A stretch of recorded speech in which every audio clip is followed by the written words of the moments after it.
waiting. All my ass is waiting. Welcome. Welcome back. We're going to be reading Quag Keep in just a moment. This is where things get good. Just making sure everything's muted. There we go. All right. So I'm not going to waste time today. I'm just going to get right into it. So can potentially get some hunts going. This is a chapter where, literally things start getting really, really interesting.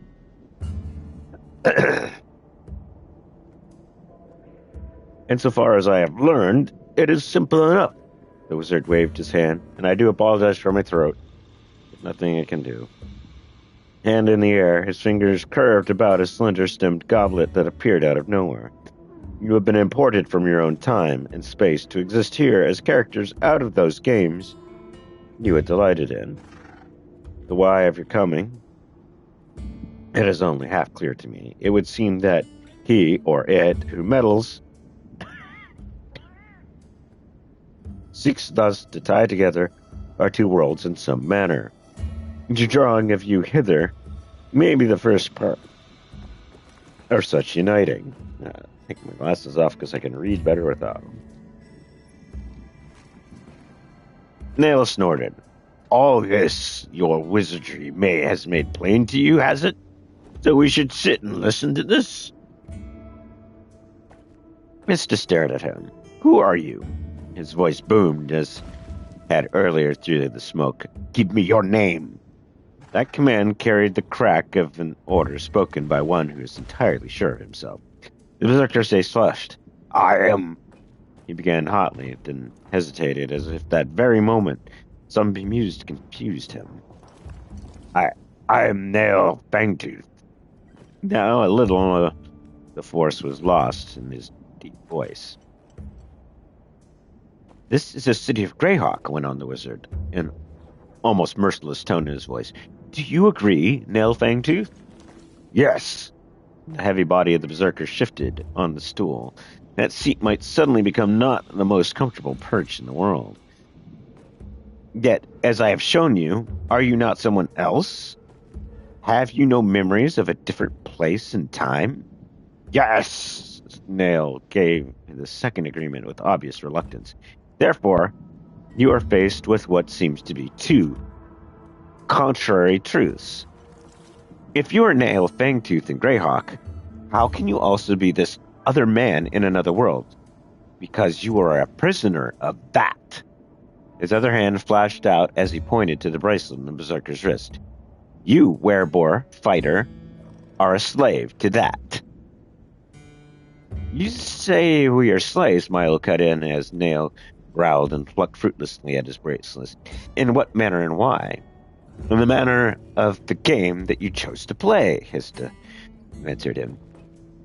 Those dice shall spin and their readings will control your movements, even as when you gamed. Your life, your death, your success, your failure, all will be governed by their spin. Now that would be kind of awful. But in the game, the cleric leaned forward a little, his gaze intent upon the wizard, as if to compel the complete attention of the other. We throw the dice.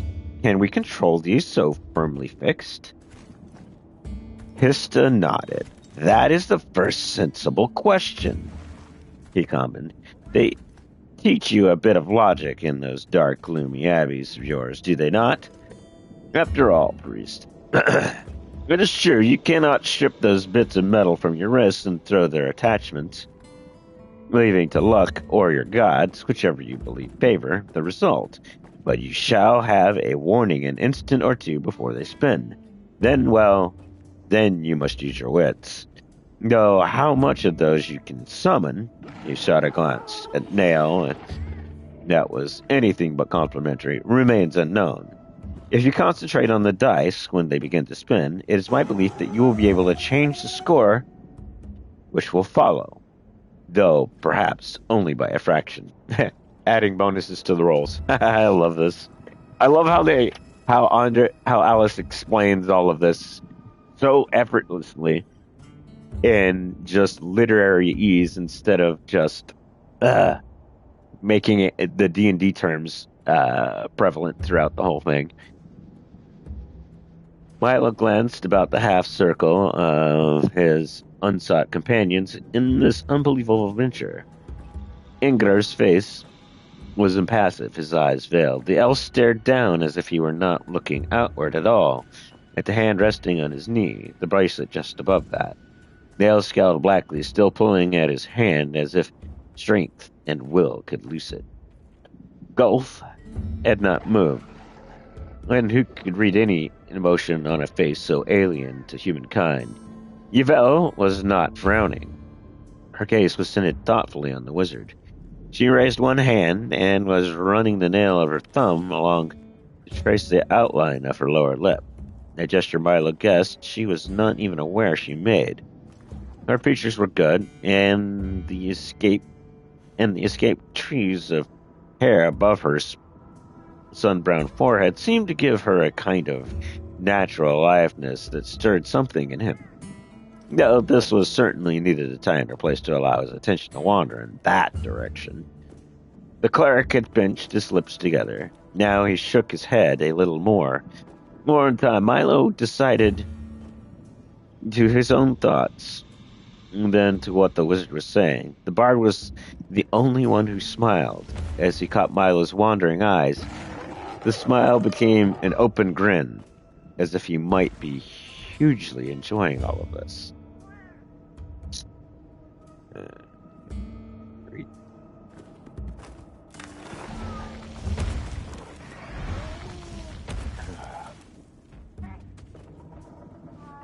We have been taught many things, the cleric replied with a faint repugnance. He had the countenance of one forced into speaking against his will.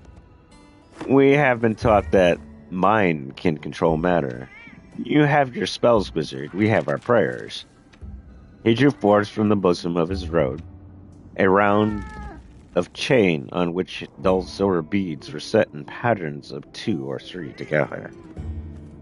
Spells and prayers, Hista returned, are not what I speak of, rather than such power of mind as in lying dormant within each of you, and which you must cultivate for yourselves. Just when and how do we use this power? For the first time, the bard, Mark broke in. You would not have summoned us here, your power and possession, unless we were to be of use to you in some manner. For the first time, the wizard did not reply at once. Instead, he gazed down into the goblet he held, as if the dregs of the liquid it now contained could be used as the far-seeing mirror of his craft.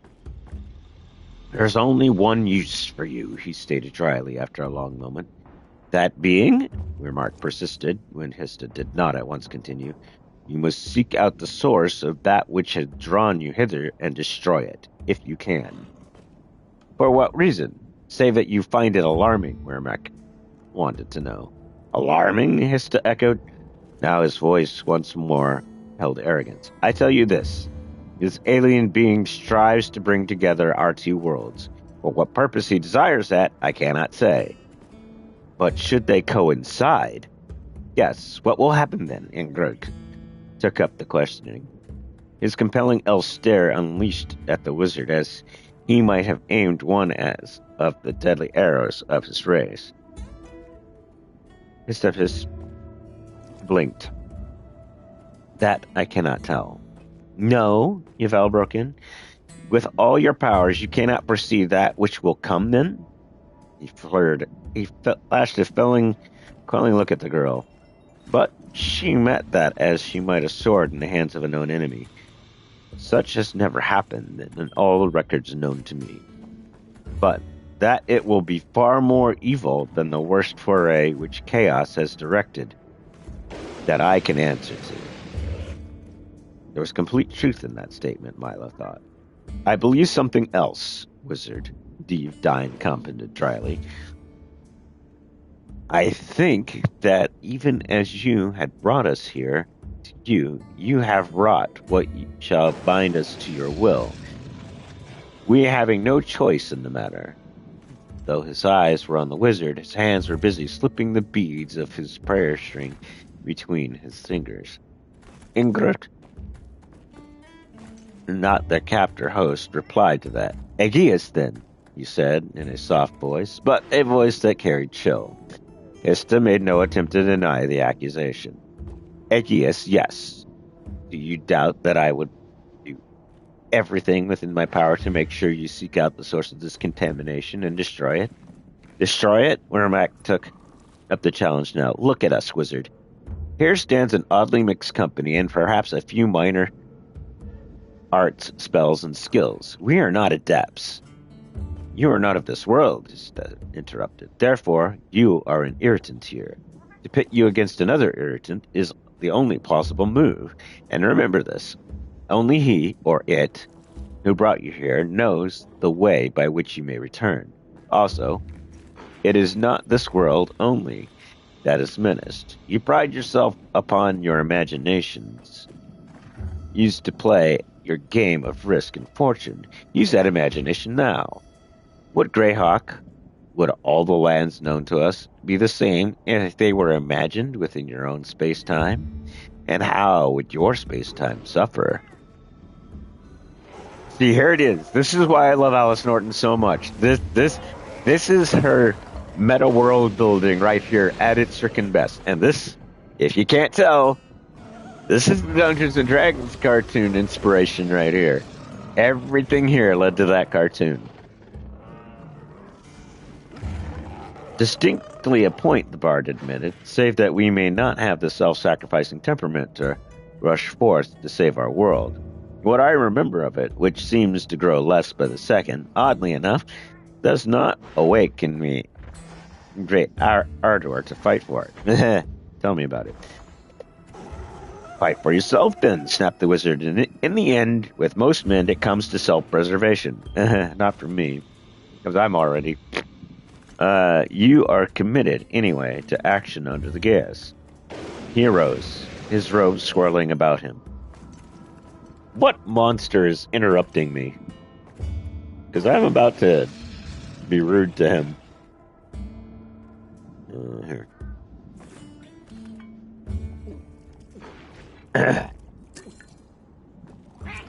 Just who stands against us, save this mysterious menace? For the first time, Milo dropped his role of the onlooker. The instincts that were part of the man he had now become were awake. Know the strength of your opposition, as well as the referee might allow, and that was the rule of the game. It might be that this wizard was the referee, but Milo had a growing suspicion that the opposition more likely played that role. What of chaos? Hesta frowned. I do not know. Save it is my belief they may also be aware of what is happening. There are adepts enough on the Dark Road to have picked up as much as if not more than I now know. What of the players? Chevelle wanted to know. Are there dark players also? A very faint shadow showed for an instant on the wizard's face. Then he spoke, so slowly that the words might have forcibly dragged from his lips one by one. I do not know, nor have I been able to discover any such. In other words, he wasn't looking, though. Which does not mean, Wehrmacht remarked, that they do not exist. A pleasant prospect.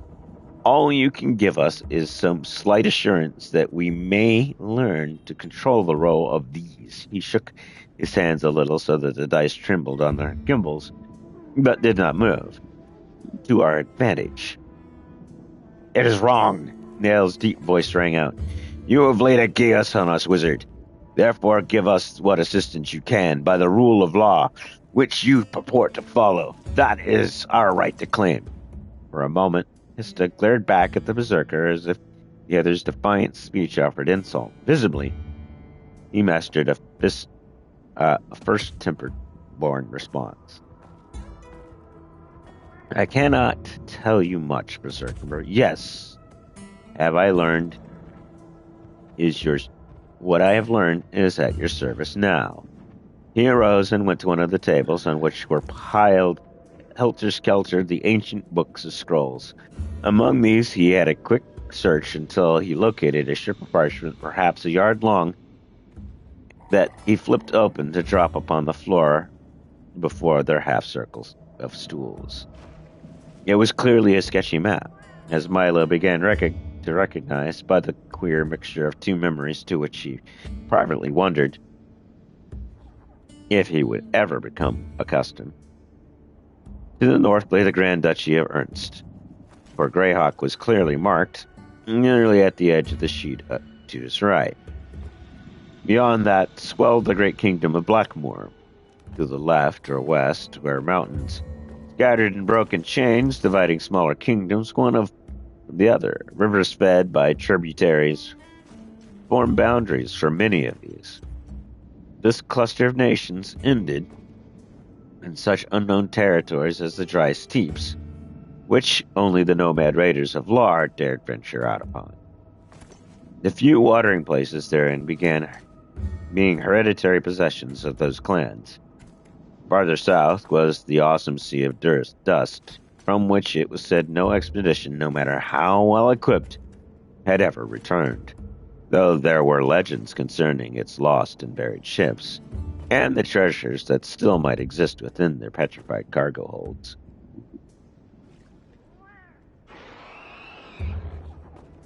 This is a pretty good description of D&D. Wanted to say it's what was driving. Oh, thank you, Broken Mold. Yeah, it is. Alice did a really good job. Alright. At least the monster's not going cuckoo anymore. As is Greyhawk in a nutshell. Everything that is... I'm having flashbacks. Quite a bit of them about Greyhawk here. North, east, southwest, exploded now. Where does your delving into the old knowledge suggest we begin, wizard? Must we wander over half the world, perhaps, to find this menace of yours in whatever fortress it has made it for itself? The wizard produced a staff of ivory, so old and it was dull and yellow, and the carving on it worn by much to unidentifiable indentations. With its point, he indicated the map.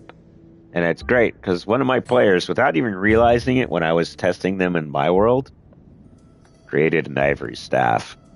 They weren't a wizard, though. They were a druid. I have those who supply me with information, he returned. It is only when there is silence from some such that I turn to the other methods. Here, I pointed the staff aimed quick, various thrusts at the southwestern portion of the map, beyond the last traces of civilization, if one might term it that, represented the Grand Duchy of Geas, a place the prudent avoided since civil warfare between the two rivals, where the rule had been going on now for more than a year, and both lords were well known to have formally accepted the rulership of Chaos. The duchy lay in the foothills of the mountain chain from its borders, always providing one could find the proper passes. One might emerge either into the dry steppes or the Sea of Dust, depending on whether one turned either north or south. Jopf. Steve Dine spat out as if he found the name vile. Chaos ruled there, yes, but not. This is not of chaos, or at least such an alliance has not yet come into being. Hista moved to the pointer to the south. I have some skill cleric in my own learning. What I have found is literally nothing. Nothing? Ingrid glanced up sharply. So you mean a void?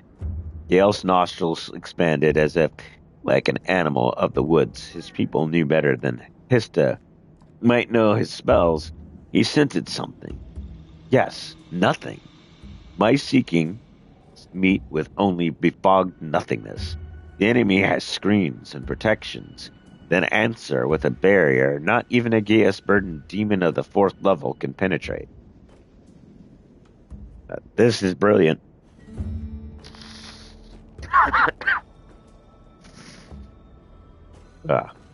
Sorry. Oh, my lungs suck. This is terrible. Coming home after treatment. Get that out of here. Ah.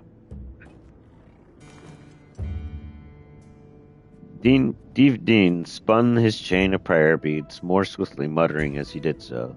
The wizard served law, but he was certainly admitting now to using demons in his service, which made the claim a little equivocal.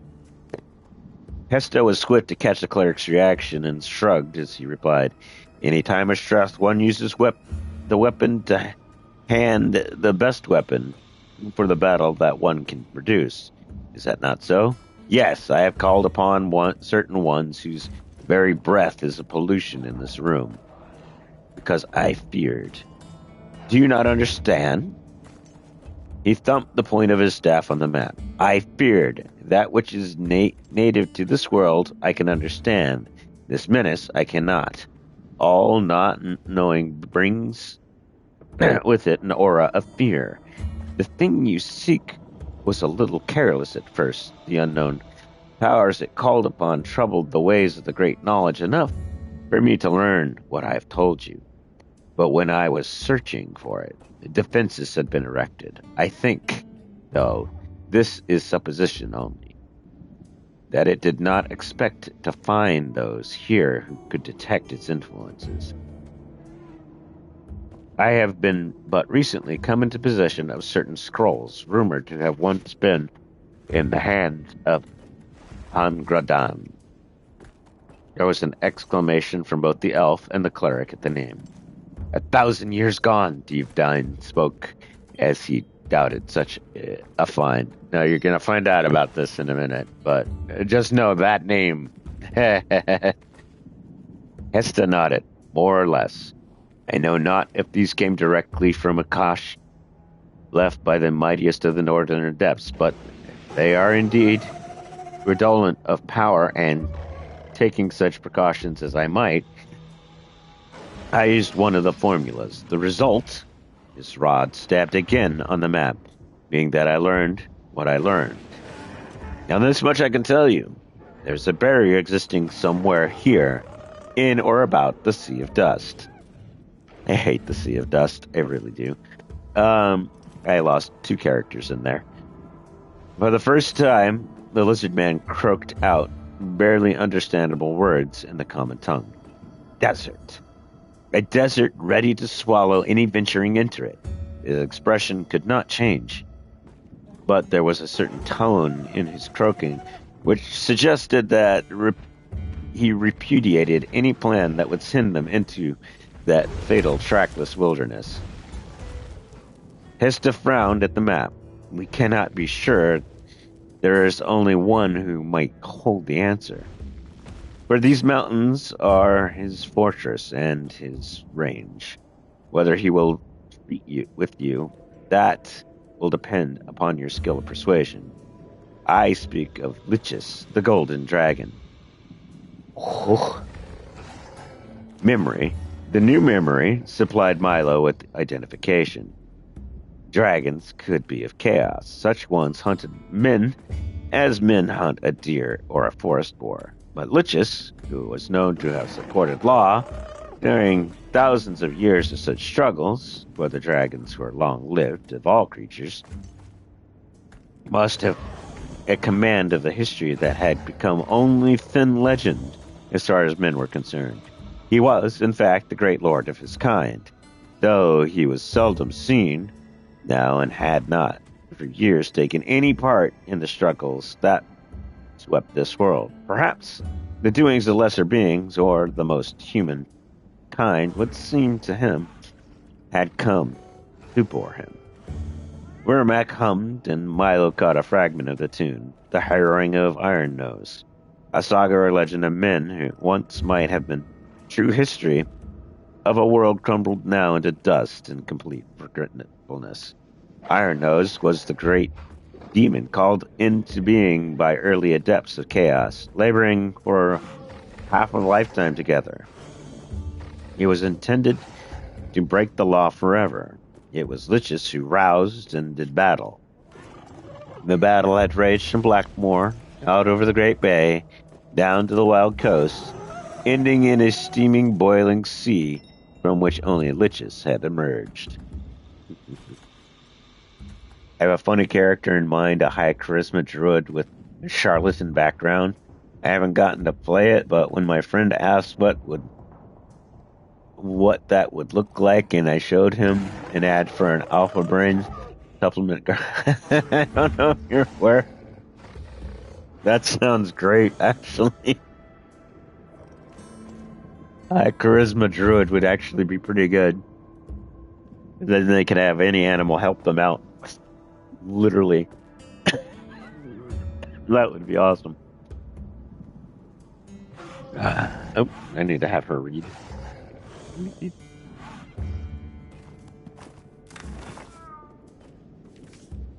The golden dragon had not come unwounded from the encounter. For a long time he had disappeared from the sight of men. Though before that disappearance he had visited the adepts who had given Iron Nose being. Of them there had, when their castle was left thereafter, only a few fire-scorched stones and an evil aura that had kept even the most hardy of adventurers out of that particular part of the land to this very day. So we seek out Lichus, Ingrid. What if he will have no word with us? You, Hista swung to nail, that creature of yours. Now he pointed the staff to the pseudo-dragon curled against the berserker's thick neck, just above the edging of his mail, as if he had turned it into a torque, no longer a living thing. Its eyes were mere slits showing between scaled lids, and its jaws were now firmly closed upon that spear-pointed tongue. In that creature you have a key to Lichus. They are of one blood, though near as far apart as in line as a snake and Lichus himself. However, now he shrugged and tossed the ivory behind him, not watching as it landed neatly on the tabletop. I have told you all I can. Oh, sorry, I wasn't able to listen for a few minutes. Did I miss anything? I did read your funny character idea. I said that the animals, high charisma build druid, you're going to be able to have an army of animals at your beck and call to do whatever shenanigans you want. That would be frickin' hilarious.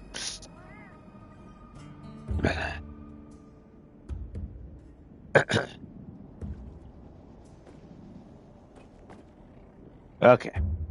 We shall need provisions, mounts. Yvel's thumb again caressed her lower lip, hissed his lips, twisted. Perhaps the resulting grimace served the wizard for a smile of superiority. The elf nodded briskly. We can take nothing from you save that which you have laid upon us. The Geas. With that part of the power lore born into his kind, he appeared to perceive more than the rest of their company. All I might give you would bear the scent of wizardry, Hista agreed. So be it. Milo held out his hand and looked down to the bracelet. It would seem that this is now time for us to test the worth of these and see how well they can serve us. He did not try to turn any of the dice manually. Instead, he stared at them, seeking to channel all his thought into one command. Once, in that other time and world, he had thrown such dice for a similar purpose. The sparks which marked their value began to glow. He did not try to command any set sum from such dealings, only sent a wordless order to produce the largest amount the dice might yield. Dice spun, glowed. As they became again immobile, a drawstring money bag lay on the swordsman's feet. For a moment or two, the strangeness, the fact that he had been able to command the dice by thought alone, possessed him. Then he went down to one knee, jerked loose the knotting the strings to turn out on the floor what luck had provided. Here was a mixture of coins, much the same as any fighter might possess by normal means. There were 5 gold pieces from the Great Kingdom, bearing the high-nosed, haughty faces of the 2 recent kings. Some cross-shaped trading tokens from the land of the Holy Lords were struck out in copper, but still well able to pass freely in Greyhawk, where so many kinds of men, dwarves, elves, and others traveled. In addition, he saw a dozen of those silver half-moon circles circled in Faraz, and those and two of the mother pearl discs incised with the fierce head of the sea serpent which came from the Isle of Duchy of Meritus. Yvel, having witnessed his luck, was the next to concentrate on her own bracelet, producing another such purse. The coins varied, but Milo thought that approximately in value added up to about the same amount as his own effort to procure it. Basically, their starter character gold. Now the others became busy. In what Divdane, who thought his training as a clerk was best able to judge the rightful value of unusual pieces, Guld had 2 hexagon gold bearing a flaming torch of high relief. These Milo could not identify at all, and tallied their combined wealth. I would say, he said slowly after he had separated the pieces into piles, counted the examination, and examined those that were more uncommon. We have enough. If we bargain skillfully, mounts can be gotten at the market in the foreign quarter. Our provisions, perhaps best value, is found at the sign of the peace talk. If we don't eat soon, we won't be in a good state to do any surveys. Hush, Alma. I will eat shortly. Now the others... Okay. We should separate and buy discreetly. Milo and... shall we say you, Ingrid, and Nail, to the horse dealers, for with you lies the more knowledge of what we need. Gulf must have his own supplies. He looked to the lizard man.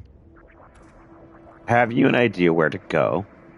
The snouted head moved assent as the long-clawed hand picked up coins Steve Dean swept in his direction, putting them back into the pouch that had appeared before him. Unlike those of the others, it was not leather, but fashioned of a fish that had been dried. Its head removed and the dull metal cap put in its place. Milo hesitated. He was armed with, well enough, a sword, a shield, a belt knife, with a long and dangerous blade, but he thought of the crossbow. And how about spells? Surely they had a right to throw also for those. When he had made the suggestion, Divdine said, "For myself, I am permitted nothing more than a knife of my calling.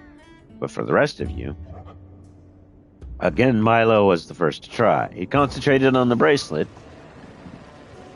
striving to bring to the fore of his mind a picture of a crossbow, together with a quota of bolts. However, the dice did not fire with life and spin.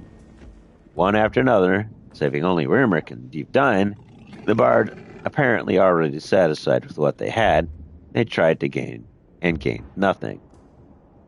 The wizard once more favored them with a grimace of a smile. "Perhaps you had already equipped yourselves by chance before that summoned you," he remarked. "I would not waste more time.